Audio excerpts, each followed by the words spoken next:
Welcome to S99 TV news. ముఖ్యమంత్రి రేవంత్ రెడ్డికి ఏమాత్రం చిత్తశుద్ధి ఉన్నా మాజీ మంత్రి హరీష్ రావుతో లండన్లో ఎలాంటి ఒప్పందం జరిగి ఉండకపోతే గత ప్రభుత్వంలో మంత్రి పదవిని అడ్డు పెట్టుకుని సొంత డైరీకి లాభం చేకూర్చిన హరీష్ రావుపై క్విడ్ ప్రోకో కేసు నమోదు చేయాలి. అధికారాన్ని అడ్డుపెట్టుకుని ప్రభుత్వ రంగంలోని డైరీని కాదని తన సొంత డైరీ ద్వారా కార్పొరేట్ కాలేజీలు, సంస్థలు, హాస్పిటళ్లకు పాలు సరఫరా చేసి 8 ఏళ్లలో 100 కోట్ల వ్యాపారం చేయడం క్విడ్ ప్రోకో కాదా?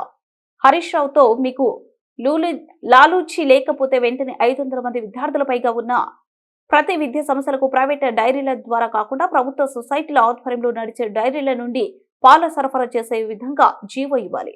గుంపు మేస్ట్రీకి గుంటనక్కకు ఏం కూడా లండన్లో లాలూచి జరగకపోతే మీరు అర్జెంటుగా క్విట్ ప్రోకో కేసు ఫైల్ చేయాలి హరీష్ రావు గారి మీద. గుంటనక్క గారు పాలు అమ్ముకుంటారు నారాయణ చైతన్య కాలేజీలకు కాబట్టి ఒక్క మాట మాట్లాడారని. ఆయన ఆరోగ్య శాఖ మంత్రిగా ఉండే కిమ్స్, యశోద, అపోలో, బసవతారకం, ఒమేగా, అరవిందో, డాక్టర్ రెడ్డీస్, విరించి, కామినేని ఈ అన్ని హాస్పిటల్స్ వాళ్ళ సొంత పాల కంపెనీలో మిల్చి వెబ్సైట్లో పెట్టి నేనేమో కథలు చెప్తలేను. ఇప్పటి వరకు 960 కోట్ల రూపాయల పాలను కేవలం నారాయణ చైతన్యకు మాత్రమే హరీష్ రావు గారు సప్లై చేసి, అంటే ఒక మంత్రిగా ఉన్నటువంటి వ్యక్తి తన ఇన్ఫ్లుయెన్స్ని వాడి ఇది క్విట్ ప్రోకో కాదా అండి?